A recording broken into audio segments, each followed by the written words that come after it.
데살로니가전서 3장을 공부했습니다. 그죠? 이제 4장 넘어왔는데요. 3장의 주제는 뭐였습니까? 환난이었습니다. 그죠?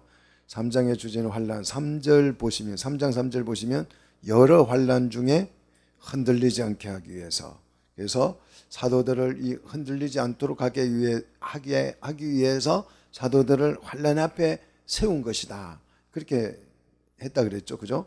4절에도 보니까 3장 4절에도 보면 장차 받을 환난을 미리 말을 했다는 거죠. 예고된 장치다. 환난은 이미 예고해 둔, 환난은 없는 게 아니에요. 여러분, 환난이 없게 해주세요 기도하지 마시고 환난 앞에 내가 설 수 있도록 힘달라고 기도하시는 게 더 효과적이겠죠. 환난은 미리 예고된 것이니까요. 7절에 보니까 어디 가운데서요? 7절 3장 7절 어디 가운데서? 환난 가운데서. 자, 우리 환난 가운데 사는 거예요. 자, 환난 가운데 당연히 있어야 합니다. 예, 환난을 떠나려고 할 필요가 없어요. 하나님께서 미리 말씀하시고 미리 준비하시고 예고하시고 여러 환난 속에 우리가 세우신다는 것을 우리가 3장을 통해서 배웠습니다. 그런데 세상에서 환난을 당하면 험이 생겨요. 상처가 생긴다 이 말이죠. 그죠? 세상의 환난은 상처투성이죠. 환난을 당하면, 세상의 환난을 당하면 그냥 마음도 몸도 다 상처투성입니다. 그런데요, 저는 이걸 복음의 역설이라고 하는데요, 복음의 환난은 상처를 만드는 것이 아니라 오히려 험을 제거해 줍니다. 정말 신기하지 않으세요? 세상 환난, 똑같은 환난인데 세상 환난은 상처가 생기고 몸도 마음도 다 망가져요. 그런데 복음의 환난은 상처를 만들어내는 것이 아니고 험을 제거합니다. 여러분이 복음 안에서 환난을 겪으면 상처가 생기는 것이 아니고 험이 어떻게 된다고요? 험이 어찌 돼요? 제거돼요. 좀 놀라지를 않는 것 같아요. 이게 복음의 역설이고 말씀의 역설이라니까요. 복음 안에서, 말씀 안에서 환난을 겪으면 겪을수록 상처는 지워지고 대신에 더 순결해져요. 더 정결해지고 더 거룩해집니다. 믿습니까? 예. 그래서 흠이 없어져요. 이게 성경의 역설입니다. 정말 놀랍지 않습니까? 그래서 성경에서는 환난을 환난이라고 하지 않고 뭐라고 불러요? 연단이다, 그렇게 불러요. 연단. 그래서 베드로전서 1장 7절에 불로 그랬어요. 불로 뭐하여도, 연단하여도 없어질 금보다 더 귀하여. 예수 믿을 때에 생기는 그 많은 환난들은 우리를 상처를 만들어내 가지고 우리 마음을 찢어지게 하고 힘들게 하고 좌절하게 하고 그런 게 아니고, 이 복음 안에서, 말씀 속에서 이 환난은 연단이에요. 그래서 연단을 당하면 당할수록 어떻게 된다? 금보다 더 귀하게 된다. 흠이 다 사라지고 찌꺼기가 다 사라지고 더 순결하고 더 정결해지고 더 깨끗해지고 더 거룩해져서 아예 흠이 어떻게 된다? 제거돼 버린다. 그런데 환난을 피하면 어떻게 이 흠이 제거되겠어요? 금이 어떻게 불로 연단 받지 아니하고 순금이 나오겠어요? 그렇잖아요. 이 금이 순금이 되려면 이 불의 연단의 과정을 안 거치면 불가능합니다. 그런데 많은 성도들이 그냥 공짜로 흠없는 그리스도인이 되려고 그래요. 예. 막 환난은 내 곁에 얼씬도 않게 해주세요. 그러면 연단이 안 되는 거죠. 그래서 복음 안에서 환난은 깊으면 깊을수록 더 정결해지고 순결해지고 흠이 제거된다는 것입니다. 그래서 결국 바울은 이렇게 기도하잖아요. 3장 13절에서 뭐라고 기도했어요? 3장 13절에서 뭐라고 기도했습니까? 거룩함에 흠이 없게 어떻게 서도록, 거룩함에 흠이 없이 설 수 있도록 도와주십시오. 이렇게 기도했습니다. 그래서 이제 4장으로 넘어오면 이 흠 없는 거룩이라는 것이 도대체 뭐냐? 흠 없는 거룩이 뭐냐? 그 거룩에 대해서 설명을 하는데 1절 마지막 건면, 마지막으로 건면한다 하면서 건면을 하는데 우리가 끝으로 주 예수 안에서 그랬습니다. 자, 흠없는 거룩을 위한 건면을 지금 시작하는 거예요. 자, 흠없는 거룩한 사람이 되기 위해서 환난 속에서 우리가 지금 들어 있는데 그 환난 속에서 어떻게 해야 되는지 그 마지막 건면을 우리에게 해주고 있습니다. 너희에게 구하고 권하노니 그랬습니다. 자, 믿음과 사랑과 소망을 이 데살로니가 교회의 그 신앙을 인정은 하지만 지금 이제 권면을 하는데 정말 훌륭한 신앙을 가지고 있지만 그래도 이 흠없이 거룩하기 위해서 흠없는 거룩함을 얻기 위해서 어떻게 해야 된다? 더욱 힘써야 된다. 더욱 힘써야 된다라고 말합니다. 야, 성도들이 환난에 빠졌으면 어떻게 해야 돼요? 위로해 줘야 되잖아요. 근데 위로를 안 하고 바울은 뭘 하고 있어요? 권면을 하고 있어요. 왜 권면합니까? 환난은 그냥 그게 어떤 우리 속된 말로 심한 고생을 우리는 개고생이라 그러잖아요. 왜 그걸 개를 갖다가 붙이는지 잘 모르겠지만 아무튼 개가 고생, 요새 개는 전혀 고생을 안 하는 것 같아요. 개팔자가 상팔자들은, 그죠? 개팔자가 상팔자인데 뭐 개고생 그럽니다. 근데 그 우리가 말씀 안에서 당하는, 말씀으로 인해서 오는 환난은 그냥 개고생이 아니에요. 뭐라고요? 고생이 아니고 환난이 아니고 뭐다고요? 연단이기 때문에 근면하는 거예요. 정말 그냥 세상의 환난을 당하면 위로해 줘야 되겠죠. 그런데 말씀으로 인하여서 오는 환난을 당할 때는 위로보다는 뭐가? 권면이 더 중요하죠. 자, 권면 내용을 한번 보십시다. 앞에 권면했던 내용을 반복하고 있죠. 마땅히 어떻게 행하며, 자, 환난 속에서 마땅히 어떻게 살아야 하는지를 지금 권면하는 거예요. 아, 환난 견디기 힘들지요. 집사님 너무 힘들지요. 용기 내세요. 그게 아니고 그 환난 속에 있는 데살로니가 성도들에게 야, 그 환난 속에서 네가 마땅히, 정말 마땅하게, 야, 이렇게 하면 요즘 교인들은 충격받을 것 같아요. 그죠? 환난 속에 있는데 좀 얼마나 힘드냐, 위로에 용기 내라, 뭐 이래야 되는데 네가 그 환난 속에서 마땅히 어떻게 행하여 누구를 기쁘게 한다? 하나님을 기쁘시게 할 수 있는지를 생각해. 내가 지금 환난 당해서 힘들어 죽겠는데 그 환난 속에서 내가 어떻게 행할지를, 마땅히 어떻게 행할지를 기억하고 그대로 정말 그 하나님 말씀한 대로 행해서 하나님을 어떻게 하라고요? 기쁘시게 하라는 거예요. 그것을 우리에게 배웠으니 이제 배웠으면 어떻게 해야 돼요? 행할 차례잖아요. 그래서 이제는 너희가 행하는 바라. 이 데살로니가 성도들은 그 말씀을 배워서 그 환난 속에서, 정말 힘든 상황 속에서 배운 어떻게 마땅히 하나님을 기쁘시게 할지를 행하는 법을 배워가지고 그대로 행하고 있다는 거예요. 배운 대로 잘하고 있다 이 말이죠. 두 말할 필요가 없이 잘하고 있다는 건데, 잘하고 있는데 거기에다 또 한 번 더 붙여요. 뭘 더 붙입니까? 그래도 더 많이 힘쓰라는 거예요. 지금 열심히 하고 잘하고 있는데 그보다 더 잘하라는 거예요. 왜 이렇게 바울이 정말 환난 당하는 성도들에게 참 꿋꿋하게 하나님을 기쁘시게 잘하고 있는데도 불구하고, 잘하고 있는데 위에다가 더욱 많이 힘쓰라 이렇게 권면을 합니까? 많이 연단할수록 어떻게 된다? 정결해진다. 흠없는 거룩을 얻게 되기 때문에 그렇다는 거죠.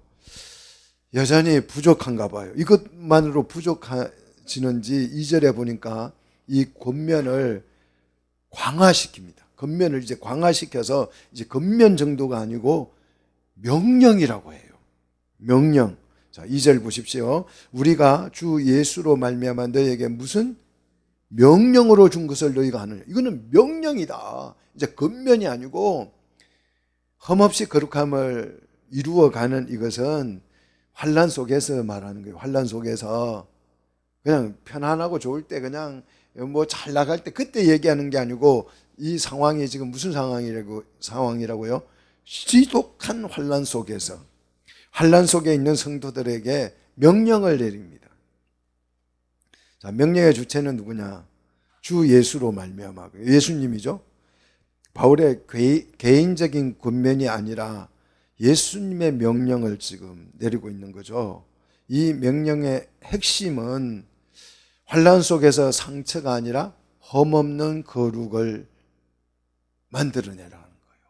막 거기에 상처받아가지고 주저앉고 그냥 하나님을 원망하고 그렇게 하지 말고 그 환난 속에서 험없는 거룩함을 유지해라. 3절, 이 명령을 다시 3절에 더 강화시켜서 3절에서는 뭐로 표현합니까? 하나님의 뜻이라고 말해요.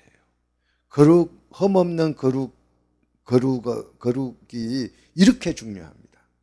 하나님의 뜻이라고 하는 것은 여러분 뭐죠? 이건 하나님의 뜻이다 하면 타협이 불가하잖아요. 그죠?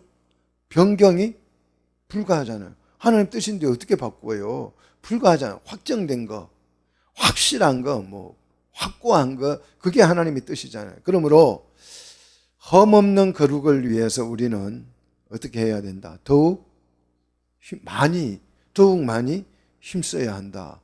자, 확고하기 때문에 거룩한 험없는 거룩함을 만들어내는 이것이 하나님의 확고한 뜻이기 때문에 우리가 뭐 갈등하거나 고민할 필요가 없어요.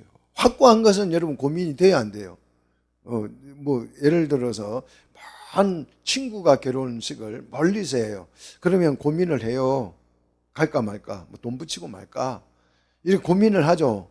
그런데 진짜 친한 친구가 결혼을 해요. 그러면 고민합니까 안 합니까? 안 해요. 그냥 바로 가는 거죠. 자, 하나님의 뜻은 고민할 필요가 없습니다. 자, 하나님의 뜻이 뭐라고요? 험없는 거룩함을 이루는 거. 이게 하나님의 뜻이에요. 이게 하나님의 명령이고 주님의 명령이고 바울의 권면이고 사도들의 권면입니다. 이거 뭐 거룩해야 되나 말아야 되나 갈등하거나 그럴 필요가 없이 이건 하나님의 확고한 뜻이라고 말합니다. 자, 그 다음에 그러면 이 험없는 거룩함이라는 것이 도대체 뭐냐? 자, 데살로니가에서 험없는 거룩이라는 것이 뭐냐 하면 성적 순결을 말합니다. 그래서 3절에 보니까 뭘 버리라는 거예요? 음란, 간음을 버리고 그랬습니다. 자, 데살로니가 교회 도시에는 황제를 숭배했습니다. 그 도시에는 로마 황제가 신이었죠. 그래서 황제 숭배 축제 이제 우리 교회식으로 하면 예배 제사죠. 그 황제 축제는 성적 방종을 하는 것이 축제예요. 그래서 그 황제 축제 기간에는요, 합법적인 간음이 가능했습니다. 또 사회적인 의무였습니다. 그래서 이 데살로니가의 도시에서는 간음은 그 축제 기간의 간음은 로마 황제에 대한 충성심이에요. 황제에게 충성을 보여주는 거예요. 그 도시에, 그 축제 기간에. 그래서 그 충성심을 인정받는 것이 그 황제 숭배 축제의 그 스토리입니다. 그래서 이 데살로니가 도시에서는 합법화된 관음이었습니다. 그걸 죄라고 하지 않습니다. 거기는 합법, 충성심으로 인정받는 것이니까요. 그러니까 황제 축제가 일어나면 그냥 온 도시 사람들이 나와가지고 막 서로 성적으로 문란한 거예요. 뭐 옆집 아내와 옆집 남편이 막 같이 그래가지고 온 도시가 막 그 짓을 하는 거지. 그게 이제 황제에 대한 충성심을 보여주는 거죠. 자, 그런데 바울은 이 합법화된 간음을 그게 죄라고 이야기했죠. 그는 죄야. 그는 죄라고 지적을 하고 그 음란을 버리라고 명령을 합니다. 그리고 이것이 하나님의 명령이고 우리의 권면이고 하나님의 뜻이라고 선포를 합니다. 자, 음란을 버리는 것은 단순히 막 성적 부도덕에 대해서 지적한다는 얘기가 아닙니다. 요즘처럼 여러분 성적으로 부도덕하면 안 돼요. 그 얘기가 아니고 그 데살로니가에서 음란을 버리라, 간음하지 말라는 말은 황제를 숭배하지 말라는 것과 같아요. 예배 드리지 말라는 말과 같은 것입니다. 이거는 반역이죠. 그렇게 말하면 반역이잖아요. 그렇죠. 황제 숭배가는 성적 방종으로 이루어지는데 그거 하지 말라고 말하는 것은 황제에 대한 반역행위죠. 충성에 반대니까. 그래서 그 도시에서 음란을 버리라 이렇게 말하면 뭐가 와요? 로마 황제로부터 뭐가 옵니까? 환란이 와요. 핍박이 와요. 당연히 핍박을 당할 수밖에 없는 것이에요. 자, 우리가 동성애가 합법화됐어요. 그러면 그 동성애 하지 말라고 하면 어떻게 되는 거예요? 차별금지법 해가지고 핍박하고 힘들게 한다는 거죠. 그런데 그 당시는 지금보다 훨씬 더 강도가 세죠. 환란의 강도가. 자, 그래서 오늘 우리가 지금 읽기에는 뭐 음란을 버리고 그러니까 그 당연히 버려야지, 뭐 도덕적인 거 좀 순결해야지, 그런 정도가 아니에요. 그 음란은 황제를 숭배하는 충성심인데 그걸 하지 말라고 하면 로마 황제가 가만히 있겠습니까? 그래서 환란을 당할 수밖에 없죠. 근데 이 환란이 아니고 뭐다? 환란이 아니고 뭐예요? 연단이기 때문에 오히려 환란을 당할수록 뭐가 제거된다?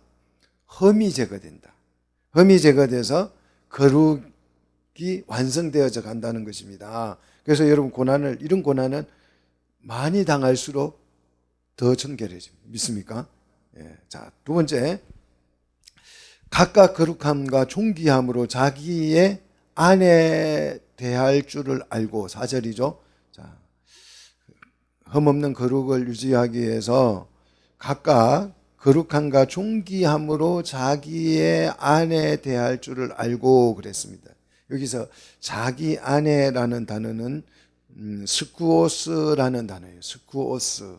자, 이 헬라 말은 뒤에 오스가 붙으면 남자를 뜻해요. 그리고 뒤에 아로 끝나면 여성을 말합니다. 여성형은 전부 다 아로. 그래서 교회는 여자기 때문에 에클레시아 이렇게 아로 하고, 하나님은 남자기 때문에 데오스 하죠. 오스가 붙죠. 그래서 남자냐 여자냐 뒤에 끝자리를 보면 오스냐 아를 보면 되죠. 요 자기 아내는 스쿠오스입니다. 이 스쿠오스라는 단어는 원래 성막에서 사용하는 도구를 일컫는 말인데요. 학자들 간에는 이 스쿠오스라는 이 단어를 가지고 굉장히 논쟁이 심합니다. 어떤 사람들은 아내로 해석을 하고 어떤 사람들은 자기 몸으로 해석을 해요. 지금도 이게 아내로 번역하는 것이 맞다, 자기 몸으로 번역하는 것이 맞다, 이래가지고 굉장히 논란이 많은 그 단어입니다, 이게. 그런데 대부분의 학자들은 자기 몸으로 해석을 하는데, 우리 한글 성경에는 자기 아내로 번역을 했어요. 대부분 학자들은 자기 몸으로 이 부분을 해석합니다. 왜냐하면 이 대할 줄을 알고, 이 소유 개념이잖아요. 이제 대하다는 말은 한글로 번역하면 소유하다는 개념인데, 건강한 몸을, 거룩한 몸을 소유해라, 가져라, 그런 의미로 번역을 합니다. 자, 그리고 자기 아내로 해석을 한다면 독신이나 미혼 사람들에게는 이게 별로 의미 없는 말씀이 되잖아요. 그죠? 상관없는 말씀이 되기 때문에 각각 자기 몸을 거룩함과 존귀함으로 관리해야 한다는 뜻으로 해석을 대부분의 학자들은 합니다. 그래서 이 스쿠오스, 이건 남성 명사이기 때문에 아내에게는 적용이 불가하다. 학자들은 그렇게 이제 생각을 하는데요. 문법적으로는 그 말이 맞습니다. 문법적으로 보면 아내는 여자인데 스쿠오스, 남성 명사를 붙일 수가 없잖아요. 남성으로 표현할 수가 없잖아요. 그래서 자기 몸으로 번역해야 한다. 그렇게 주장합니다. 그러나 저는 둘 다 포함한다고 생각해요. 둘 다. 이 스쿠오스라는 단어 속에는 이중 삼중 의미가 다 들어있어요. 왜냐하면 이 간음을 뭐 혼자 할 수 있습니까? 상대방이 있어야 간음이 되는 거잖아요. 그죠? 그래서 간음은 혼자 할 수 없기 때문에 부부의 사이를 표현할 수 있는 거죠. 자, 그리고 성경의 기본 개념, 이 몸에 대한 기본 개념, 성경에서는 이 몸을 굉장히 특별한 개념으로 보잖아요. 자, 뭘 일단 자기 몸이라고 합니까? 성경에서 자기 몸을 일컬을 때에, 남자의 몸을 일컬을 때 누구를 몸이라고 표현하죠? 아내를. 아담이 그렇잖아요. 자기 몸이라고 그러잖아요. 그죠? 아내가 자기 몸이에요. 그러니까 이게 남성 명사로도 아내를 표현할 수 있다 이겁니다. 그 다음에 이웃을 자기 몸으로 생각해. 이웃을. 그래서 이웃을 내 몸 같이 사랑하라 그러잖아요. 그 다음에 성전을, 교회를 우리 몸으로 생각하잖아요. 이렇게 이 자기 몸이라는 단어 속에, 스쿠오스라는 단어 속에는 이중 삼중의 의미가 다 들어있기 때문에 이걸 뭐 아내다, 자기 몸이다 해가지고 옥신각신할 필요가 없다는 거예요. 자, 아내와 함께, 이웃과 함께 이룰 성전은 어떠해야 한다? 거룩해야 한다. 거룩해야 한다. 왜 우리 성전을 거룩하게 만들어야 합니까? 우리 몸을 거룩하게 해야 하는 이유가 뭡니까? 그리스도께서 강림하실 때에 그리스도를 뭐 하기 위해서? 영접하기 위해서. 왜 우리가 성전으로 지어져야 돼요? 그리스도가 오실 때에 뭐 하기 위해서? 영접하기 위해서. 왜 성전을 성막을 광야에서 왜 지었어요? 하나님이 그곳에 뭐 하게 하기 위해서? 임재, 영접하기 위해서. 가나안 땅에 들어와서 성전을 왜 건축했어요? 그곳에 누가 계시게 하기 위해서? 하나님의 임재에서 계시게. 그 영접이잖아요. 우리가 성전으로 지어져야 하는 이유는, 거룩하게 지어져야 하는 이유는 그곳에 누구를 모시기 위해서? 강림하실 그리스도를 모시기 위해서. 그래서 성전은 영접하는 공간이에요. 그러니까 거룩해야 된다는 거죠. 자, 지금 환난 속에서도 우리가 거룩해야 되는 이유를 지금 이 데살로니가전서가 우리에게 소개하고 있는 겁니다. 자, 5절을 보시면, 그래서 거룩한 흠없는 거룩을 위해서 하나님을 모르는 누구처럼? 로마 사람들처럼, 그 데살로니가 사람들처럼 황제 숭배에 대한 충성을 보이겠다고 막 난잡하게 동네 사람들이 다 나와서 혼음을 하는 그런 이방인의 뭘 따르지 말라? 세욕을 따르지 말라. 그게 뭐 충성심이 아니고 그게 세욕이에요. 그게 세욕. 그냥 성적인 그 욕구 때문에, 그걸 막 그런 탐하는 것 때문에 그러는 거지. 그렇게 축제로 만든 것이지. 그게 뭐 그런다고 무슨 충성심이 나타나겠어요? 그래서 이 색욕이라는 이 단어 속에는 두 가지 의미가 들어있는데, 욕정이라는 의미와 고난이라는 의미가 두 개가 들어있습니다. 색욕은 많은 아픔을 동반하죠. 이렇게 혼음은 많은 아픔을 동반하는데 그 아픔 중에 하나가 에이즈죠. 그죠? 예. 그래서 색욕은 겉으로 보면 막 즐거워 보이는 것 같지만 실제로는 뭐가 발생합니까? 고난이 발생해서 흠이 생기죠. 자, 이 색욕을 즐기면 흠없는 거룩함을 유지할 수가 없기 때문에 지금 바울은 이 색욕을 금지시키고 있습니다. 자, 그러니까 로마 황제 축제를 참여하지 말라는 거예요. 이 말은. 그러면 그는 로마 황제에 대한 반역 아니겠어요? 당연히 환란이 오는 거죠. 그러나 그 환란은 고통이 아니고 뭐다? 연단이기 때문에 그렇게 고난을 당할수록 연단이 더 돼서 금보다 더 귀한 흠없는 거룩함을 얻을 수 있게 되기 때문에 그게 참여하지 말라는 거죠. 자, 6절 이 일에 그랬습니다. 이 일. 음란을 버리고 세욕을 버리어서 로마 황제 숭배를 거부하라는 거죠. 자, 이 일에 거부를 해서 분수를 넘어 한계를 넘다는 뜻인데요. 말씀의 한계를 넘어서, 말씀에 규정하는 것을 넘어서 황제 숭배 축제에 누구 아내와 상관없이 간음해서는 안 된다. 말씀을 뛰어넘어서, 그 문화가 그렇다 하더라도 하나님의 말씀을 넘어서면 안 된다. 자, 세상은 지금 말씀의 한계를 넘었죠.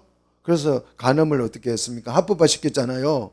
합법화 시켜서 지금 우리나라는 간통죄가 없어졌어요. 상관없어요. 간통을 해도 죄가 안 됩니다. 그런데 그거는 말씀의 분수를 넘은 거죠. 우리 그리스도인은 말씀의 분수를 넘으면 됩니까? 안 됩니까? 안 된다는 거죠. 자, 합법화된, 비록 그 도시에서 합법화된 황제 숭배 축제가 문화이지만 그 말씀의 한계에서 벗어나 있기 때문에 그 축제에 우리는 참여할 수 없다. 그 얘기를 하는 것입니다. 그거는 간음이라는 것이죠. 지금 이 우리 사회가 로마 황제 숭배 도시인 이 데살로니가 도시하고 비슷해져 가고 있잖아요. 이제 뭐 간통죄 폐지되고 동성아에 합법화되고 다들 정말 그 합법화될 수 있어요. 그러면요, 이제 이게 합법화되면 정말 살 수 없는, 우리가 그냥 편하게 길거리도 못 다닐 거, 화장실도 제대로 못 갈 것입니다. 목욕탕도 못 갈 것이고요. 가면 이건 뭐 정말 이루 말할, 나중 그래서 뭐 이제 간통죄만 합법화되는 게 아니고 강간도 합법화될 거예요. 뭐 마음대로 해라. 뭐 그런 식이 될 거고, 또 그런 세력이 막 일어나서 서로 막 그렇게